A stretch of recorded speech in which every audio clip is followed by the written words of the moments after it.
오늘 함께 볼 말씀은 신명기 5장 22절에서 33절 말씀입니다.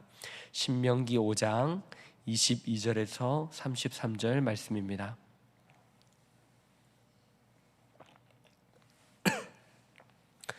함께 봉독하도록 하겠습니다. 여호와께서 이 모든 말씀을 산 위 불 가운데 구름 가운데 흑암 가운데에서 큰 음성으로 너희 총회에 이르신 후에 더 말씀하지 아니하시고 그것을 둘 돌판에 써서 내게 주셨느니라. 산이 불에 타며 캄캄한 가운데에서 나오는 그 소리를 너희가 듣고 너희 지파의 수령과 장로들이 내게 나와 말하되 우리 하나님 여호와께서 그의 영광과 위엄을 우리에게 보이심에 불 가운데에서 나오는 음성을 우리가 들었고 하나님이 사람과 말씀하시되 그 사람이 생존하는 것을 오늘 우리가 보았나이다. 이제 우리가 죽을 까닭이 무엇이니까? 이 큰 불이 우리를 삼킬 것이요 만일 우리가 우리 하나님 여호와의 음성을 다시 들으면 죽을 것이라. 육신을 가진 자로서 우리처럼 살아계시는 하나님의 음성이 불 가운데에서 바람을 듣고 생존한 자가 누구니까? 당신은 가까이 나아가서 우리 하나님 여호와께서 말씀하시는 말씀을 다 듣고 우리 하나님 여호와께서 당신에게 이르시는 것을 다 우리에게 전하소서. 우리가 듣고 행하겠나이다 하였느니라. 여호와께서 너희가 내게 말할 때에 너희가 말하는 소리를 들으신지라. 여호와께서 내게 이르시되 이 백성이 내게 말하는 그 말소리를 내가 들은즉 그 말이 다 옳도다. 다만 그들이 항상 이 같은 마음을 품어 나를 경외하며 내 모든 명령을 지켜서 그들과 그 자손이 영원히 복받기를 원하노라. 가서 그들에게 각기 장막으로 돌아가라 이르고 너는 여기 내 곁에 서 있으라. 내가 모든 명령과 규례와 법도를 내게 이르리니 너는 그것을 그들에게 가르쳐서 내가 그들에게 기업으로 주는 땅에서 그들에게 이것을 행하게 하라 하셨나니 그런즉 너희 하나님 여호와께서 너희에게 명령하신 대로 너희는 삼가 행하여 좌로나 우로나 치우치지 말고 너희 하나님 여호와께서 너희에게 명령하신 모든 도를 행하라. 그리하면 너희가 살 것이요 복이 너희에게 있을 것이며 너희가 차지한 땅에서 너희의 날이 길리라. 아멘. 계속해서 신명기의 말씀을 살펴보고 있습니다. 신명기는 모세의 마지막 유언과도 같은 설교 내용입니다. 계속 담임 목사님께서도 말씀하셨고 계속 말씀하고 있듯이 신명기의 신자는 거듭 신자이고 명령 명자입니다. 하나님의 말씀을 다시 한 번 더 거듭해서 가르치고 있는 이스라엘 백성들이 가나안으로 들어가기 전에 모세는 첫 번째 실패를 경험했었습니다. 그 실패를 반복하지 않기 위해서 지금 이제는 광야 시대에서 광야 2세대 그 실패를 경험하지 않았던 그 자녀 세대들에게 다음 세대들에게 너희는 하나님의 말씀을 반드시 잘 지켜야 된다라는 것을 가나안으로 들어가기 전에 다시 한 번 더 가르치고 있는 말씀입니다. 오늘 이 말씀을 통해서 우리도 모세가 이스라엘 백성들에게만 하는 말씀이 아닌 하나님께서 우리에게 주시는 말씀으로 받으면 좋겠습니다. 이 말씀 가운데 우리가 어떤 마음으로 우리가 신앙생활 해야 하는지, 성도가 어떤 마음으로 살아가야 하는지를 한번 생각해 보며 나누어 보도록 하겠습니다. 하나님은 모세를 통해서 두 돌판에 새겨진 십계명을 주셨습니다. 오늘 말씀을 통해서도 모세에게 주셨던 그 십계명을 주던 그때를 생각하며 다시 회고하면서 말씀하고 계시는 것입니다. 십계명의 두 돌판을 주실 때 산 위 불 가운데 구름과 흑암 가운데서 큰 음성으로 말씀하여 주셨습니다. 그 상황을, 그 실제적인 상황을 한번 상상해 보십시오. 하나님께서 직접 모세에게 두 돌판을 주시던 그 장면, 얼마나 영광과 위엄이 가득하며, 그리고 하나님의 그 영광이 임재할 때에 한낱 인간에 불과한 그런 존재가 하나님을 마주할 때에 얼마나 두려움과 소위 공포감에 휩싸였겠습니까? 우리 가운데 이 죄가 가득한 이것을 알고 있는데 하나님께서 우리 가운데 나타나신다면 얼마나 우리가 두려울까요? 한번 우리의 입장에서 생각해 보면, 간단하게 생각해 보면 그럴 것입니다. 우리가 지금 당장 하나님 앞에 선다면 우리가 얼마나 부끄럽겠습니까? 어제 지은 죄, 그리고 해결하지 못했던 나의 이 부족함들, 가족들 간에 다툼이 있었는데 그거 해결할 걸, 내가 용서하고 그리고 내가 잘못했다라고 구할 걸. 하나님 앞에 서게 된다면 그런 사소한 것들, 어찌 보면 이 사소한 것들, 내가 해결하지 못했던 것들이 모두 사소하게 여겨질 것이고, 그리고 나의 부족함과 허물들이 생각날 것입니다. 이처럼 우리가 하나님 앞에 서게 된다면 우리가 얼마나 연약하고 부족한지를 깨닫게 되는 것이죠.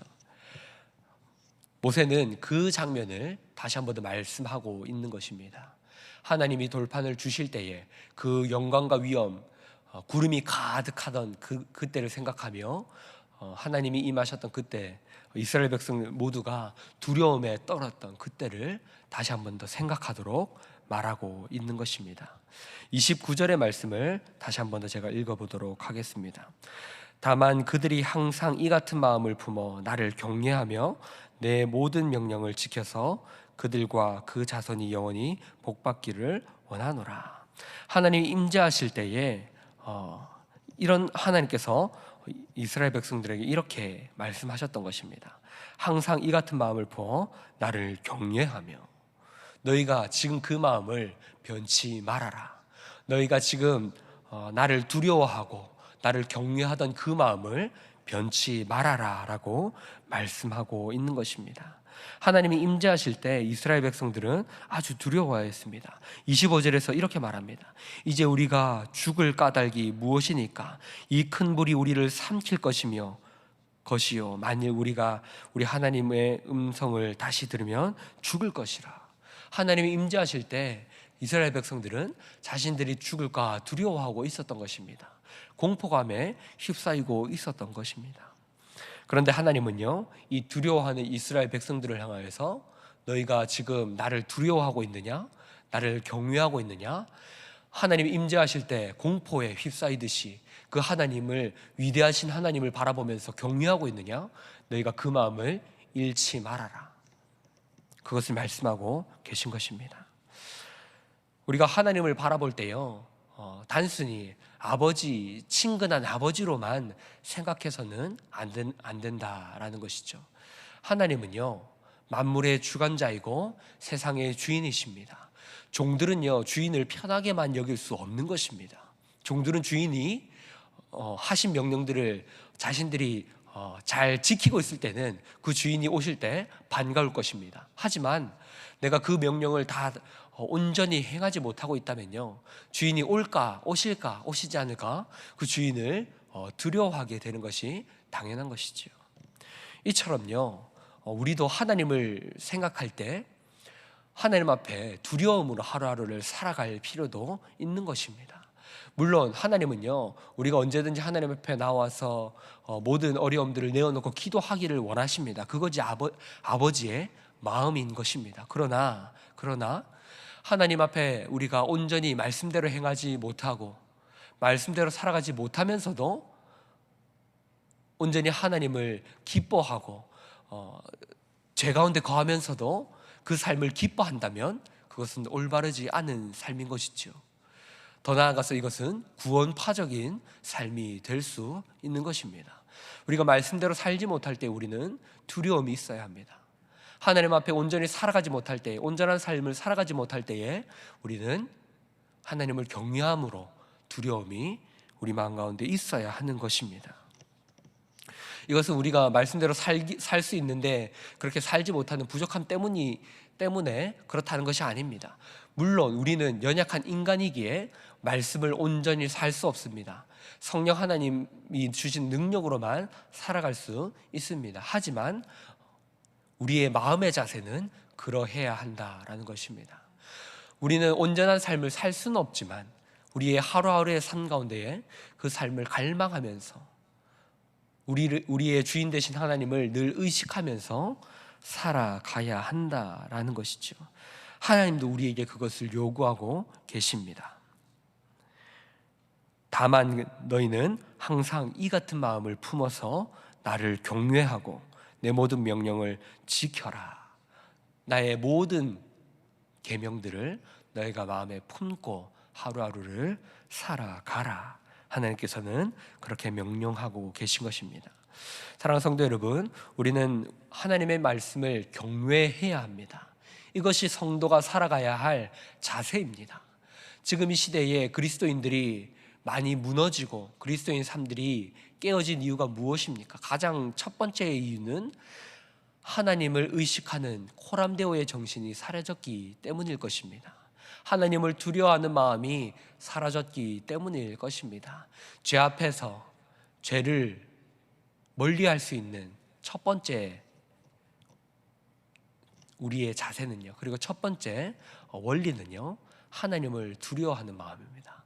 우리가 잘 알듯이 요셉이 보디발의 아내의 유혹 앞에 그 유혹을 벗어났던 것은 내가 하나님 앞에서 어떻게 득죄하리이까, 내가 하나님 앞에서 어떻게 죄를 지으리이까, 그렇게 하나님을 의식하는 마음이었습니다. 마찬가지로 성도들이 하나님 앞에서 늘 경건한 삶을 살기 위해 하나님을 의식하는 삶을 살아간다면 우리는 하루하루 더 나은 하나님 앞에서 더 경건한 삶을 살아갈 수 있을 것입니다. 이 마음을 품되 말씀처럼 항상 이 마음을 품어야 하는 것입니다. 하나님은 한번 그 마음을 품었다고 해서 만족하시는 분이 아닙니다. 하나님은 우리가 한번 그 말씀을 지켰다고 해서 우리에게 만족하고, 그래 저번에 말씀을 지켰으니까 이번에는 괜찮아, 그렇게 해도 괜찮아, 이렇게 생각하시는 분이 아니시라는 것이죠. 하나님은 우리를 사랑하시되 우리를 질투하기까지 사랑하시는 분입니다. 우리가 말씀을 벗어나서 살아갈 때에, 하나님의 품에서 벗어나서 살아갈 때에 하나님 우리를 사랑하시되 질투하시기까지 사랑하십니다. 우리에게 요구하십니다. 너희는 이 마음을 품되 항상 품어라. 너희가 이 말씀을 품되 너희 마음 가운데에 항상 이 마음을 품고 살아가라. 결코 이 마음을 변치 말아라. 하나님 우리에게 말씀하고 계십니다.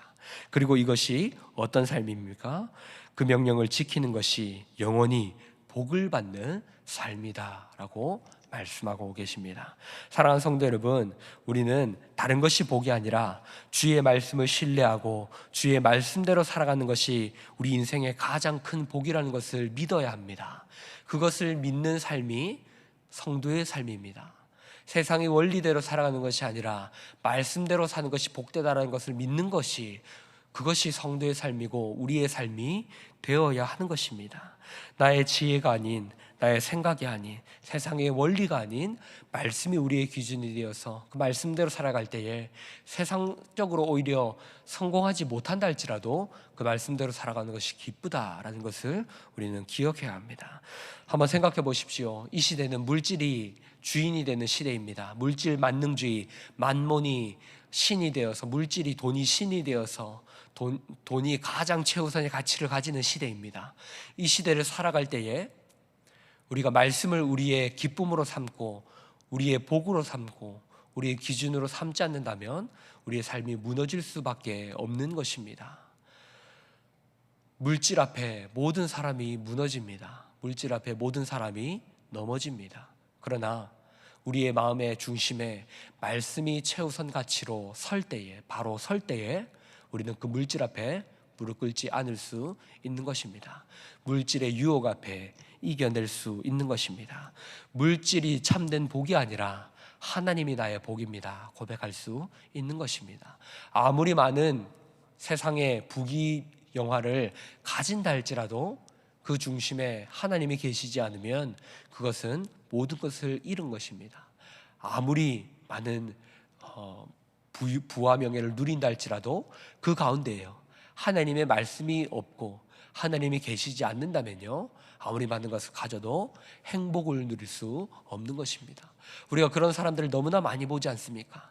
사회적으로 아무리 성공한다 할지라도 그 사람들의 불행한 삶들을 우리는 알고 있습니다. 그들의 내면을 들여다 보지는 못하겠지만 겉으로 드러나는 사건들을 볼 때에 너무나 안타까운 일들을 많이 봅니다. 스스로 생을 마감하거나 아니면 마약과 그런 다 잘못된 것에 자신의 삶을 맡기는 그런 일들을 수없이 보게 됩니다. 여기서 우리가 깨달을 수 있는 것은 거기에 행복이 있지 않다는 것이죠. 그것이 우리의 삶을 행복하게 할 수 없다라는 것입니다. 그러면 무엇이 참된 행복입니까? 말씀대로 사는 것입니다. 다른 것보다 하나님의 말씀 안에 거하고 나에게 주어진 것들에 감사하면서 내 옆에 있는 가족들과 행복하게 하루하루 살아가는 것, 하나님이 주신 일터에서 하루하루 땀 흘리며 일하며 땀 흘리고 일하고 돌아와서 가족들과 행복하게 살아가는 것, 그것이 하나님이 우리에게 허락한 최고의 축복입니다. 말씀대로 경건하게 살아가는 것, 그 삶을 살아갈 때 행복한 것입니다. 불의를 저지르고 불을 쌓는 것이 아니라 하루하루 말씀대로 법을 지키며 경건하게 하루하루 살아갈 때에 그 삶에는 근심 걱정이 없고요, 그 삶은 행복이 가득하게 되는 것입니다. 하나님이 우리에게 요구하는 것이 바로 그러한 삶입니다. 말씀을 정리하겠습니다. 사랑하는 성도 여러분, 모세는 이스라엘 백성들에게 두 돌판을 주셨던 그 하나님, 그 상황들을 다시 말씀으로 전하고 있습니다. 그때에 하나님께서 하셨던 말씀은 너희는 항상 이것을 기억하라, 항상 이 같은 마음을 품어라. 바로 하나님을 경외하며 그 말씀을 지키며 살아가는 것이다. 그것은 하나님 앞에서 가장 복받는 인생이고 그것이 참으로 행복한 인생이다.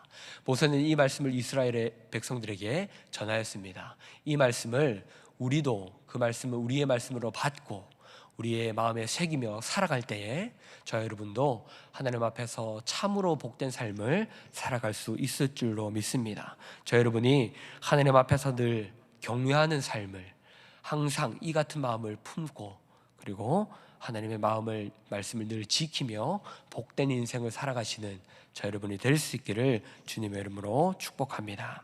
우리 들으신 말씀을 기억하며 기도하며 나아갈 때요, 우리 한번 이렇게 기도하면 좋겠습니다. 하나님, 우리가 늘 하나님을 생각하며 하나님 앞에서 산다는 이 건강한 코람데오 정신, 신전 의식을 가지고 살아가게 하여 주시옵소서. 하나님, 제가 혹시나 하나님과 멀리 떨어진 모습으로, 하나님이 기뻐하지 않는 모습으로 살아가고 있지는 않습니까? 다시 한 번 더 나의 삶을 돌아보게 하시고 하나님 앞에서 올바른 삶을 살 수 있도록 오늘도 우리의 삶을, 나의 삶을 인도하여 주시옵소서.